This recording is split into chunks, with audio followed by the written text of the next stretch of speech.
100억의 주인공은 누구인가? 건물을 팔고 100억이 들어온 날, 한상구는 통장을 보며 한숨을 쉬었습니다. 40살 때 시작한 부동산 사업이 30년 만에 이런 결실을 맺은 건데 기쁨보다는 피로가 먼저 밀려왔습니다. 하지만 정작 그가 걱정한 건 숫자가 아니었습니다.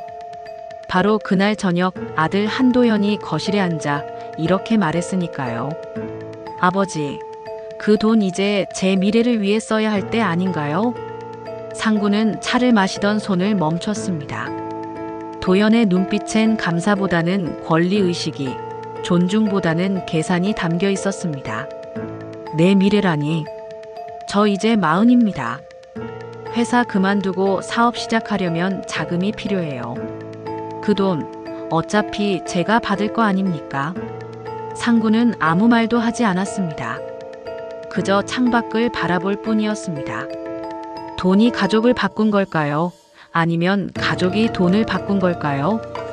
이 이야기는 여기서 시작됩니다. 한상구는 평생을 부동산으로 살아온 사람이었습니다. 작은 다세대 주택 하나로 시작해서 오피스텔, 상가, 그리고 마침내 강남의 건물까지 손에 넣었습니다. 하지만 그 과정에서 놓친 게 있었습니다. 바로 가족이었습니다.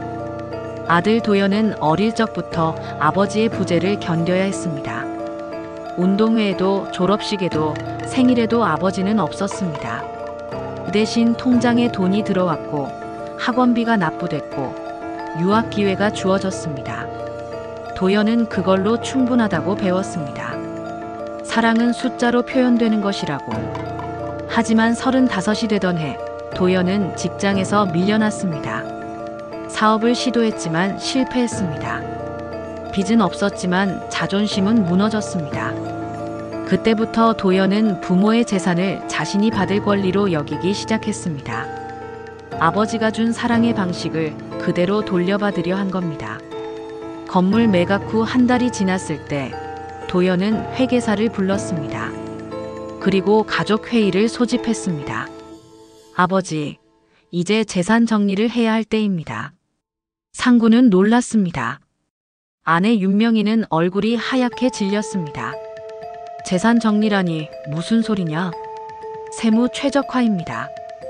증여세 면제 한도 안에서 제 명의로 일부 이전하시고 나머지는 신탁하시면 됩니다. 도연은 마치 회사 보고를 하듯 말했습니다. 감정은 없었습니다. 그저 효율적인 절차만이 있었습니다. 그 돈은 내 엄마 요양비로 쓸 거다. 그리고 내 노후 자금이야. 아버지, 요양비는 연금으로도 충분합니다. 100억을 그냥 두시면 세금만 날리는 겁니다. 그럼 난 뭘로 사냐? 아버지는 이미 충분히 사셨잖아요.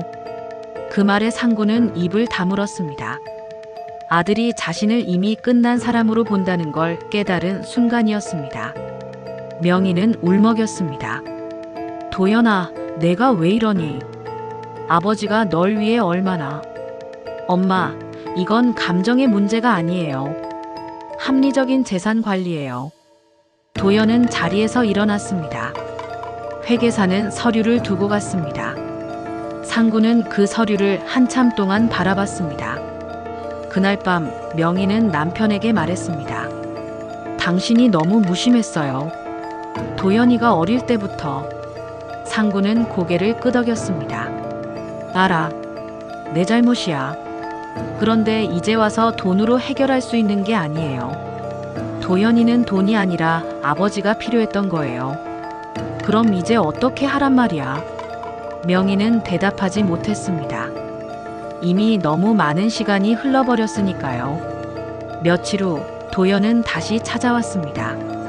이번엔 변호사와 함께였습니다. 아버지, 생전 증여를 고려하시는 게 좋습니다. 법적으로도 자녀 권리가 인정되니까요.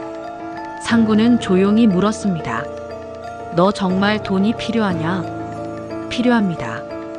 왜? 제 인생을 시작하려고요. 상구는 웃었습니다. 쓸쓸한 웃음이었습니다. 내 인생은 이미 시작됐어. 내가 태어난 순간부터.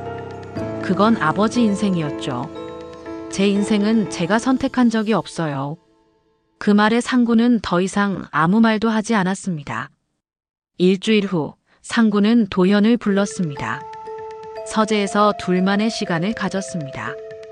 상구는 말없이 서류 봉투를 건넸습니다. 도현은 의아한 표정으로 열어봤습니다. 그 안에는 10년 전 등기 서류가 들어 있었습니다. 서울 마포구의 빌라. 명의자는 한도현이었습니다. 이게 뭡니까? 내가 30살 되던 해 내 이름으로 사준 거다. 도현은 기억을 더듬었습니다. 아버지가 갑자기 서류에 도장 찍으라고 했던 날, 나중에 필요할 거다라고만 했던 그날.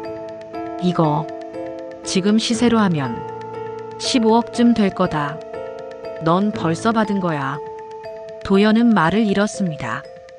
그럼 왜 진작 말씀 안 하셨어요? 내가 스스로 일어서길 바랐으니까.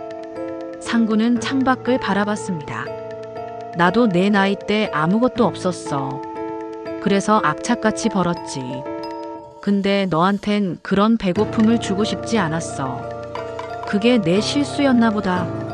도현은 아무 말도 하지 못했습니다. 자존심이 무너지는 소리가 들렸습니다. 그날 밤 명희는 쓰러졌습니다. 심장 발작이었습니다. 응급실로 달려온 도현은 산소 마스크를 쓴 어머니를 봤습니다. 의사는 말했습니다. 스트레스가 원인입니다. 가족 문제가 있으셨나요? 도현은 대답할 수 없었습니다. 중환자실 밖에서 상구와 도현은 나란히 앉아 있었습니다. 긴 침묵이 흘렀습니다. 아버지, 됐다. 상구는 일어섰습니다. 내 엄마만 괜찮으면 돼. 명희는 일주일 후 깨어났습니다. 하지만 예전 같지 않았습니다. 말수가 줄었고 웃음이 사라졌습니다. 도현은 그제야 깨달았습니다. 자신이 무엇을 부순 건지. 명희가 퇴원한 후 도현은 모든 서류를 철회했습니다. 변호사에게 전화를 끊고 회계사를 돌려보냈습니다.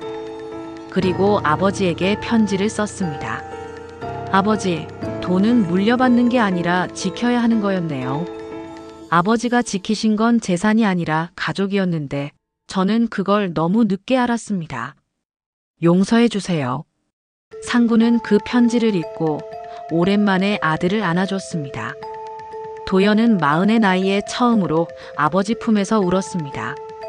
6개월 후 상구는 100억 중 30억을 사회복지재단에 기부했습니다. 노인 요양시설과 청년 창업지원기금으로 쓰였습니다. 도현은 아버지 밑에서 부동산 관리를 배우기 시작했습니다. 이번엔 돈이 아니라 사람을 배우기 위해서였습니다. 명희는 천천히 회복했습니다. 가족이 함께 저녁을 먹는 날이 늘어났습니다. 상구는 어느 날 혼잣말처럼 중얼거렸습니다. 100억으로 사람 하나 바꾸지 못했다. 하지만 용서 하나로 가족은 돌아왔다. 돈이 남은 집엔 사람이 없습니다. 사람이 남은 집엔 돈이 필요 없습니다. 이 이야기 당신이라면 어떻게 끝냈을까요? 좋아요와 구독으로 다음 사이다 반전 사연 함께 하세요.